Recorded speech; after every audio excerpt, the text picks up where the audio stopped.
The International Year of Millets is behind us. This video is special because we need to look at what next.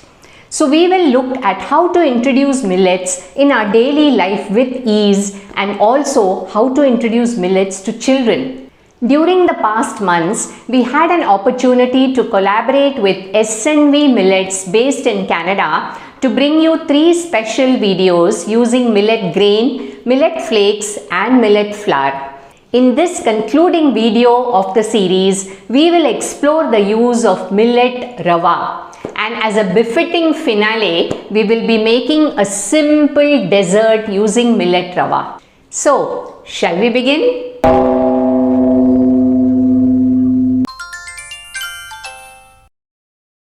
So, what is Rava? Rava is basically grits of grain. The most commonly used Rava is made from wheat and we call it suji.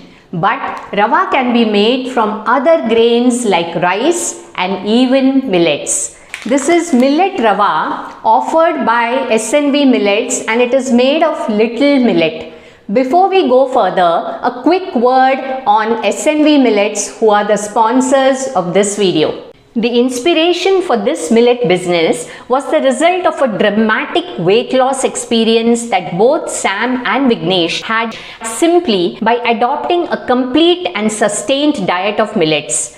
I was personally extremely inspired by their entire journey, which you can also discover in this Sustainability Spotlight podcast.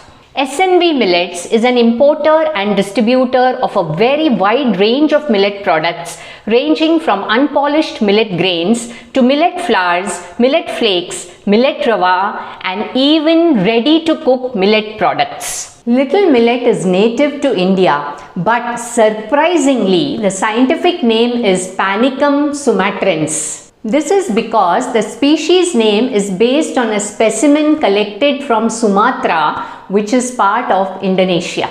In India, Little Millet is commonly called as Kutki in North India and Samai in Tamil Nadu. Little Millet is adapted to both temperate and tropical climate and it can withstand waterlogging as well as drought. So, Little Millet is not only cultivated in India but East and Southeast Asia, the Caucasus and China. The dessert that we are making today is extremely popular in India, the all-time favorite kheer as it is known in North India. In South India, it is known as payasam. Interestingly, in West Bengal, it is known as payas. There are many variants of kheer. Kheer can be made with milk or without milk, and other main ingredients could be rice or poha or beaten flakes or even lentils. But by far the most common kheer that is made uses white polished rice and milk. You all will know that Lord Krishna likes milk. So, Pal Payasam, as Millet Kheer is called in South India, is the offering made to Lord Krishna. This in particular is very famous for the Ambalappuzha Krishnan temple based in Kerala, where Pal Payasam is offered on a daily basis. Do you know the story of why Pal Payasam is offered to Ambalappuzha Krishna in Kerala? Check this link above. So today we are going to be making milk kheer or payasam using slightly different ingredients. In today's kheer recipe, I am going to be replacing white polished rice with Little Millet Rava, which is not very common.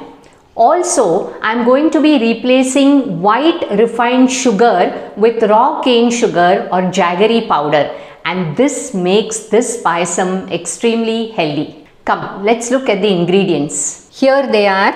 I have taken about 4 cups of milk, which is about 650 to 700 ml of milk, 3/4 cup of jaggery powder or raw cane sugar, 3 tablespoons of clarified butter or ghee, about 4 tablespoons of Little Millet Rava, cardamom powder and cashews and raisins to garnish. Take any heavy bottomed pan.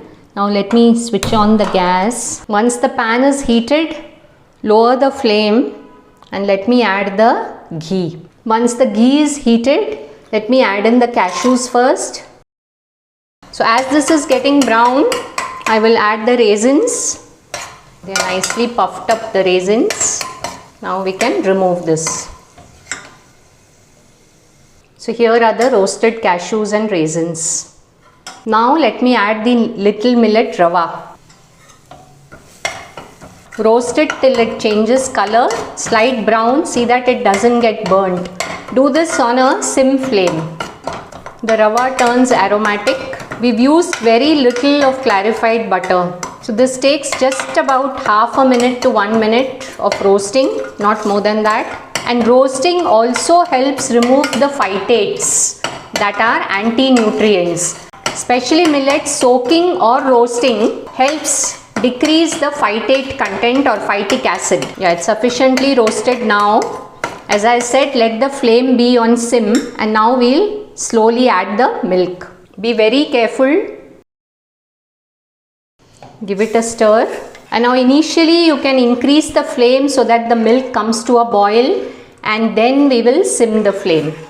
So keep stirring till the milk comes to a boil on a high flame. And once the milk boils, then we will reduce the flame to sim. Now you can see that the milk is boiling, so we'll reduce the flame and leave the milk and the millet rava to cook together, and occasionally give it a stir. Cook it in sim flame. So as the millet rava cooks, the consistency will thicken. So we will leave this for about 5 to 7 minutes to cook and stir occasionally. While our payasam is cooking, I want to share with you the health benefits of Little Millet.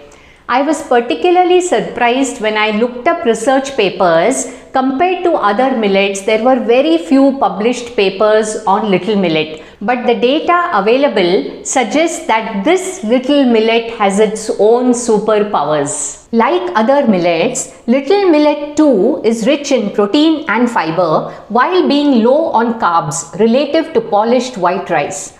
Among the proteins, Little Millet is a rich source of sulfur-containing amino acids, that is cysteine and methionine, and lysine, which is generally lacking in most cereals. There is more on the micronutrient side. Little Millet is a good source of essential minerals such as magnesium, phosphorus and iron.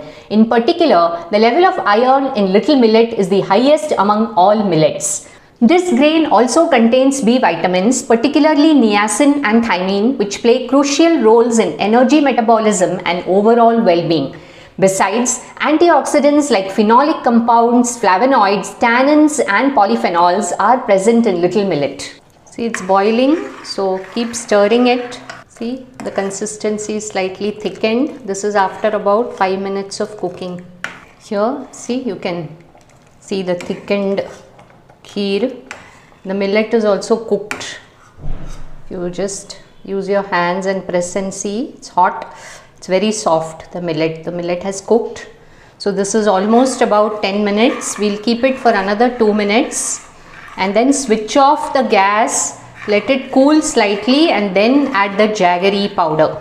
Otherwise, if you add jaggery while it's cooking, the milk will split. So here it's about 12 minutes since we have cooked the payasam. See, it's thickened. The millet rava is nicely cooked. So at this stage, let me switch off the gas, adding the cardamom powder. Let it cool for about 5 minutes and then we'll add the jaggery powder. See the color? Nice creamy yellow color. So it's 5 minutes since we've switched off the gas. Now I'm adding the raw cane sugar or jaggery powder. Give it a stir, mix it well. The color of the payasam changes to light brown. This jaggery powder doesn't have any sand particles, so I have added directly. So here now I am adding the cashews and the raisins. I'll keep some for garnishing on top. So here our Little Millet Rava payasam is ready. Looks so delicious.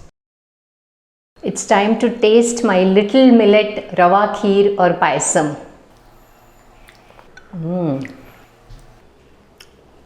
Absolutely delicious.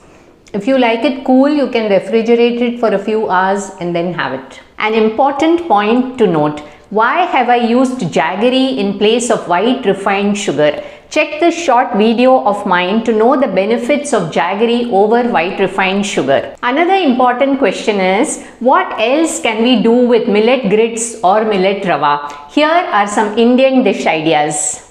The ever popular upma, of course. You can make porridge, rava idli, pongal, korakattai. This is a popular South Indian dish. Rava laddu, halwa, etc.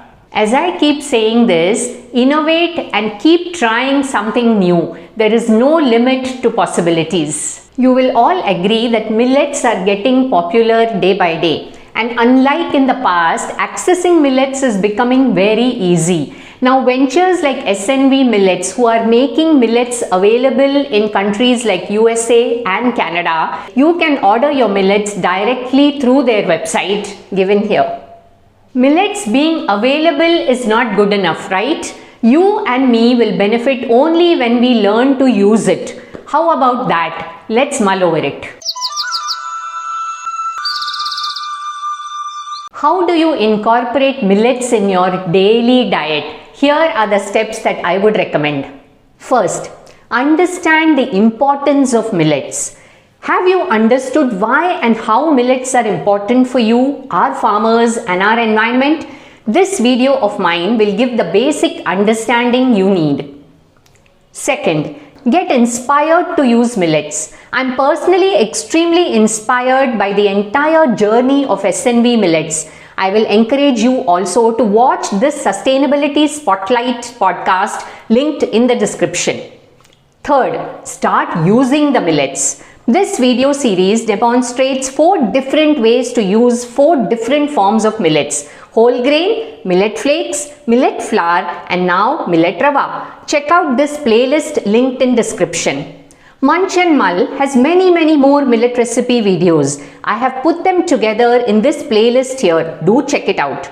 But here is the biggest resource. SNV Millets have done a wonderful international cuisine-wise compilation of various millet recipes. So, do check out their website for more than 1000 millet recipe ideas. Quite a resource, right? If you have any more questions, make sure to drop them in the comment section below and I will try my best to answer them. To stay connected with Munch and Mull, do press that subscribe button and click on all notifications so that you get intimations of all videos uploaded. See you in another episode of Munch and Mull.